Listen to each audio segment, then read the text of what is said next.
Quería más que presentaros este producto, que ya supongo que todo el mundo lo conocéis, es el SBZXMI, en su versión tanto H2 como Evo, como alemán. Bueno, tenemos diferentes versiones, como bien conocéis, pero bueno, quería sobre todo evidenciar ciertos aspectos que creo que son importantes cara a este patín. Bueno, como os elenco un poco rápidamente las características, tanto en versiones de 350 vatios como en 250 vatios, siempre con batería de 6.6 amperios.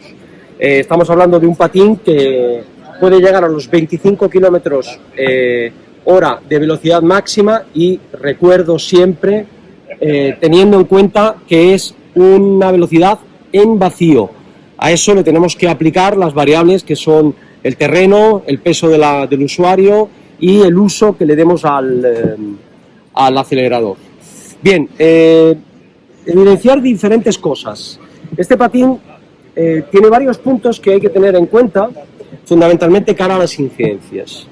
Es un patín que no recomendamos en lluvia, porque nos estamos encontrando que en las incidencias nos encontramos que el patín muere en muchos casos por uso en días de lluvia, que al final no debiera de utilizarse. ¿Por qué ocurre? Porque las entradas de agua, como veis, al final no puedes proteger esta zona, hacen que por aquí entre el agua y vaya directamente a la rueda motor. Por lo que nos hemos encontrado en muchos casos que al abrir y al diagnosticar un poco el problema en la rueda motor y en la controladora, nos hemos encontrado zonas húmedas o zonas con mucha agua. Eso, evidentemente, agua y electricidad, creo que es fácil entender que no son un buen matrimonio. Bueno, si queréis, hablamos un poco del display y de cómo funciona. Pasamos a verlo aquí. Encendido, simple. Tenemos diferentes opciones. Si nosotros encendemos y le damos 2 veces, nos vamos a encontrar diferente velocidad. Con el punto rojo estaremos en 25 kilómetros, como hemos dicho. Si volvemos a darle, volvemos al punto verde y nos encontraremos 15 kilómetros de velocidad.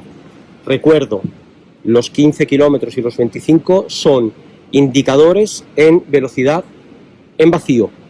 Una persona de 80 kilos en 25 kilómetros por hora se va a encontrar en un pico de velocidad en torno a los 18 o 19 kilómetros por hora, dependiendo, repito, la zona donde vaya a transitar.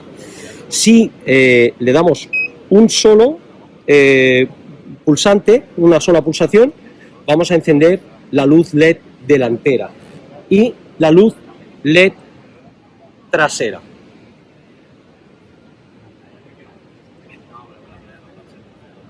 Como veis, además, como elemento indicativo, todos los patines por normativa tienen que llevar un catadióptico, que en el caso del XMI está en los laterales de las ruedas. Sabéis que lleva un freno de disco trasero, que es bastante simple pero muy efectivo. Recordamos recomendar la falta de uso o el no uso del patín en zonas húmedas, ni evidentemente en días de lluvia. Y si le damos 3 pulsaciones, lo que vamos a cambiar es el modo de arranque.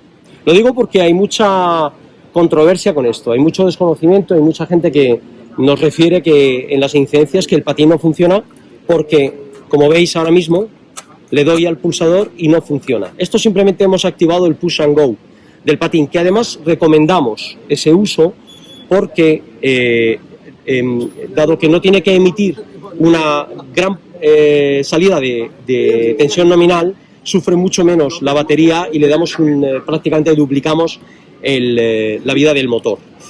Como veis, si vuelvo a dar otra vez 3 pulsaciones, nos encontramos que ya funciona simplemente con el con apretar el acelerador. Si volvemos a darle las pulsaciones, ¿Qué tal, Teresa? perdón, le damos las 3 pulsaciones, vemos que no, y para poderlo iniciar tenemos que empujar.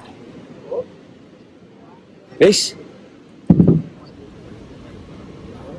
Bueno, quería indicaros otra cosa que también hemos recibido, que en muchos casos hay usuarios que refieren que el acelerador se estropea porque se queda enganchado. Bien, esto no es que el acelerador se estropee, es que es una peculiaridad también del patín, y es que permite el control del crucero. ¿Qué quiere decir eso? Que si nosotros pulsamos durante 6 segundos seguidos el acelerador, hemos oído un pitido, vamos a dejar la velocidad en automático. Bueno, pues tiene su cruise control. ¿Cómo la desactivamos? O con el freno o simplemente volviendo a apretar el acelerador. Por lo tanto, cuando os refieran que hay un problema de acelerador porque el acelerador se queda enganchado, no es eso. Explicarles que cuando tienen pulsado más de 6 segundos el acelerador, simplemente se activa el control de crucero. Importante que tengáis en cuenta también otra cosa a la hora del montaje de este patín. En la colocación de los tornillos recomendamos que los tornillos primero se presenten en los agujeros, en los 4 agujeros, antes de apretar todos los tornillos uno a uno singularmente. Porque nos encontramos con bastante frecuencia el hecho de que al apretar uno más que otros generan una rotura de lo que es la rosca, y al final genera holguras que no son holguras que de alguna manera puedan aceptarse en el patín. Por lo tanto, es conveniente simplemente al principio presentar esos 4 tornillos y luego de manera gradual ir atornillándolos todos al mismo tiempo. Y bien, básicamente estos son todo. Nos vamos a encontrar, como sabéis, hay diferentes tipologías de ruedas macizas, absolutamente recomendables para días de lluvia, ruedas inflables, son muy recomendables, pero se pinchan, evidentemente. Lo que no entiendo es cómo el usuario va a tienda a reclamar el arreglo del pinchazo como un defecto de garantía, porque es una rueda. No se me ocurre a nadie yendo a un concesionario diciendo que le arreglen la rueda porque la deben de tener en garantía. Tenemos también, sabéis que tenemos una versión con la rueda maciza agujereada, con lo que conseguimos unas mejores tolerancias en el terreno y evidentemente evitamos el problema este de los pinchazos. Y bien, básicamente esto es todo. Es un patín que, como sabéis, ha tenido muchísimo éxito, está funcionando muy bien. Y bueno, os reitero mi disposición para que cualquier duda que tengáis, bueno, intentar de alguna manera solventarlos.